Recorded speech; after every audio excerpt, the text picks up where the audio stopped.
Let's talk about some of the most popular sentences in the English language.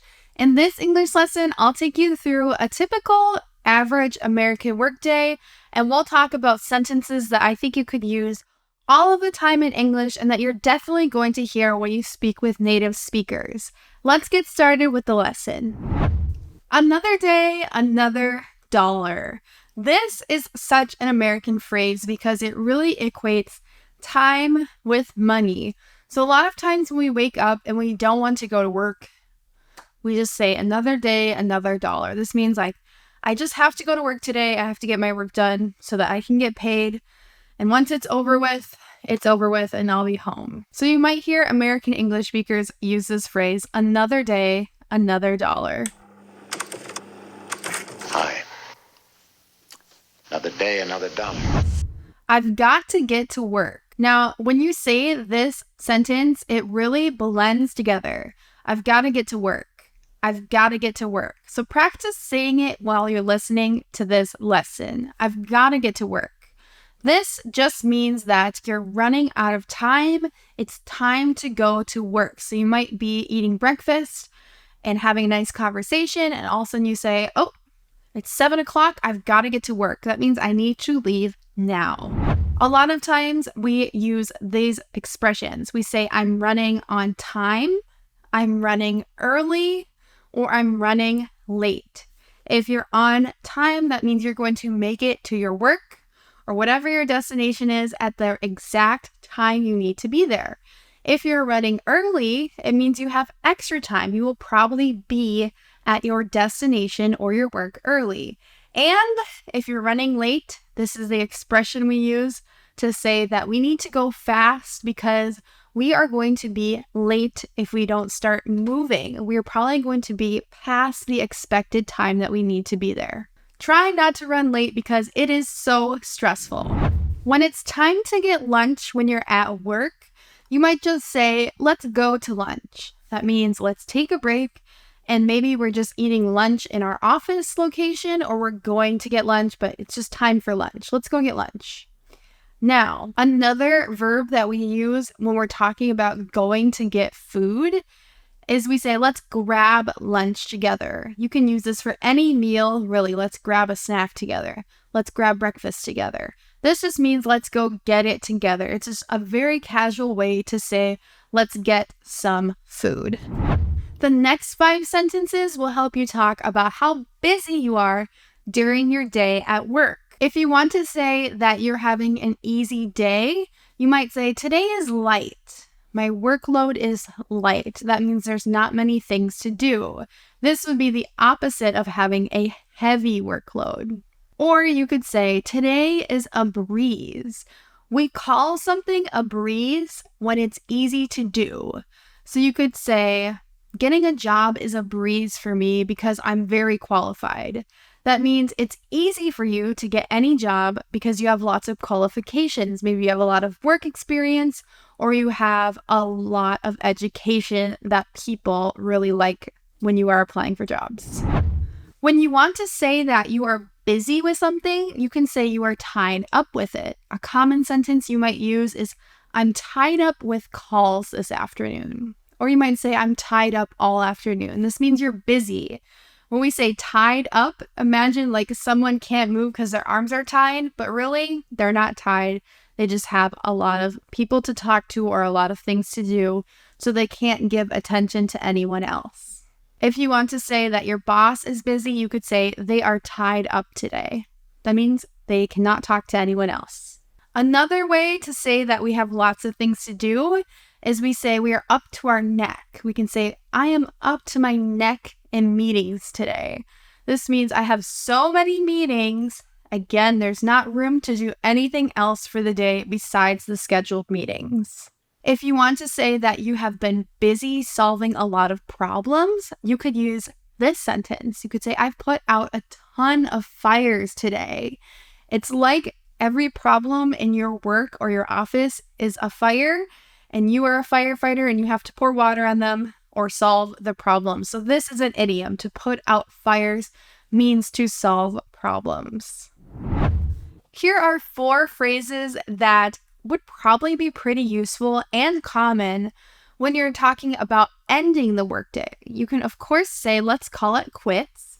This just means let's end the day. It's a really casual, common phrase. Let's call it quits. Or you can say, let's call it a day. That means that's the end of the day. We're going to call this the end of the day. But we just say, let's call it a day. And two really funny phrases that are also used quite frequently is you can say, thank God it's Friday. TGIF. This just means I'm happy that the weekend is here. It's the last workday of the week. Or if it's Wednesday, sometimes American English speakers say, happy hump day. Now, we think about a hump as a camel's hump or hill. And when we make it past Wednesday in the week, that means the rest of the week, there's only 2 days before the weekend. So the middle of the week we call hump day. And this is kind of a joking, casual phrase we use with our friends in English. Hump day for Wednesday. Let's talk about leaving work and some sentences that you might hear or you might need to use in English when leaving work and going about the rest of your day. So when we talk about traffic that does not move in major cities in the United States, of course, the traffic is terrible, just like major cities all around the world. We say we are in bumper to bumper. You could say, I'm in bumper to bumper traffic. That means there's so many cars that it's like they're in a parking lot and their bumpers are touching on the road. Sometimes when there's construction, there's always construction, and we have to take a different way because either the traffic is so bad or a road is closed. We take a different way to get home or to get to our destination than we usually do. We call that a detour. I have to take a detour. Or sometimes in English, if we have an unexpected stop on the way to somewhere we're driving, we say, I took a detour on the way here and picked up some ice cream. Something that's unexpected that you stop and do, we can sometimes call a detour. But normally we use this sentence, I have to take a detour, when we have to go around traffic or we have to go around construction work on a road. I'm running a few errands on my way home. The word errands means tasks, things that you have to go in your car or go out of your house to do. You have to go get some things or you have to drop some things off. Like, for instance, my errands usually are picking up groceries, dropping off mail or packages at the post office, and maybe grabbing a coffee, things like this. Just very simple tasks that you drive around in your car and do is called running errands. And if you need to get food from the grocery store, a common sentence you might use is, I'm picking up a few groceries.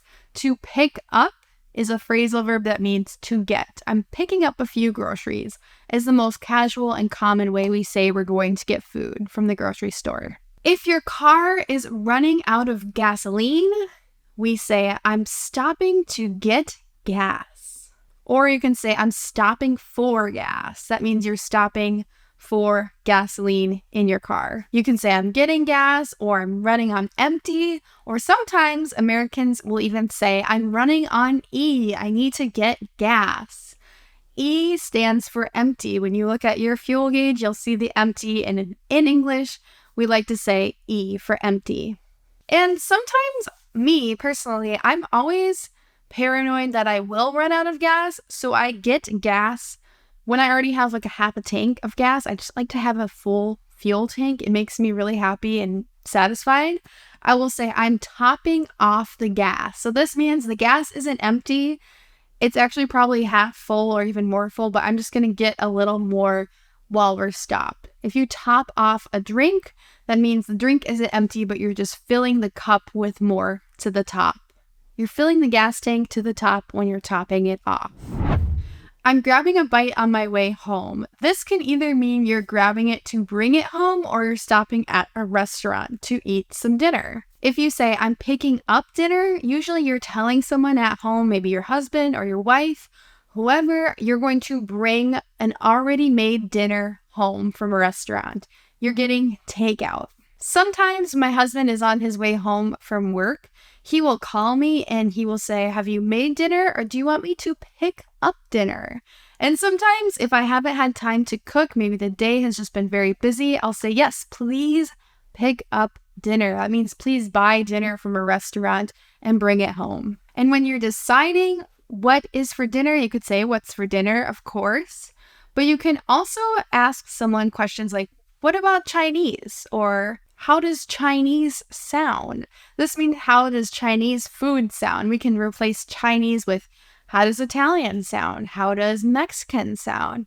How does Ethiopian sound? Any type of food we like to say in the United States, how does it sound? That means, do you like it? Does it sound good to you for dinner right now? If you have something that you really like and you want to eat for dinner, you can suggest it by saying, I could go for pizza, or I could go for Italian, or I could go for Mongolian, whatever type of food it is. If you say, I could go for it, it means you would like to eat it. It sounds very appetizing to you. Let's talk about some activities you might do when you get home from work. You might say, I'm going to go for a run.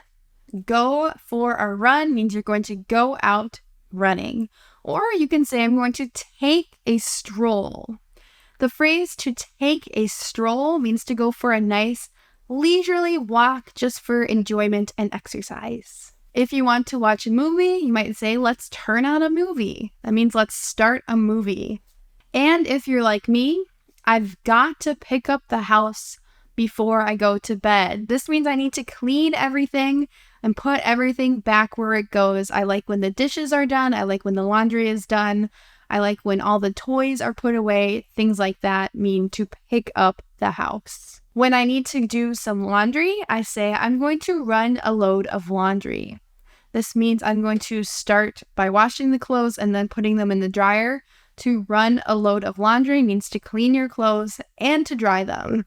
And when you have dishes in the United States, we commonly have dishwashers in our kitchen, and we say we're going to load the dishwasher. So that means we're going to take the dishes that we use for dinner or whatever meal, and we're going to put them in the dishwasher. We say we're going to load the dishwasher. Another common chore is taking out the trash. I've got to take out the trash. One day a week, the trash truck comes to my house and picks up my trash can and then puts it back and drives away. So I have to take out the trash the night before. That means I have to put the trash can on the curb so that the trash truck can take the trash. When your jobs are finally done for the day, it's time to go to bed. You might say, I'm headed to bed. This just means you're going to go to your bedroom, you're going to start getting ready for bed, you're going to brush your teeth, and then you're going to go to sleep. You're just giving a warning, I'm headed to bed. You're tired. Or sometimes we use this idiom, we say, I'm going to hit the hay. This means I'm going to go to sleep. If you feel tired, you might say, I am tuckered out, or I'm tired out. These both mean the same thing. They just mean very tired. What I always like to say is it's past my bedtime. Even though I'm an adult, I don't have parents that are telling me to go to bed. I like to kind of joke and say, well, it's past my bedtime. I'm very tired if I'm up late ever. One thing that I am definitely guilty of is scrolling social media before I go to sleep. So I might say, I'm going to scroll social media for a few minutes. That just means I'm going to look at all the social media apps on my phone. We call that scrolling. It means you're just looking to see what's going on social media. And what I tell my kids every night is good night, sleep tight, don't let the bed bugs bite. But don't worry, I don't have bed bugs. This is just a really common way to say goodnight in a cute way in the United States. So if you hear an English speaker in the United States say, don't let the bed bugs bite, there's no bed bugs. Hopefully there's no bed bugs. It's just like a cute thing that we say to one another. Do you have any phrases like this in your first language? Let me know in the comments because I think this one is super funny. Which sentences were new in this English lesson to you? Let me know below in the comments, and make sure to check out EnglishWithKayla.com to learn more natural English phrases with me. I have tons of lessons here on YouTube that you guys can watch to learn more phrases, and I'll see you guys in the next video. Thanks for watching. Goodbye!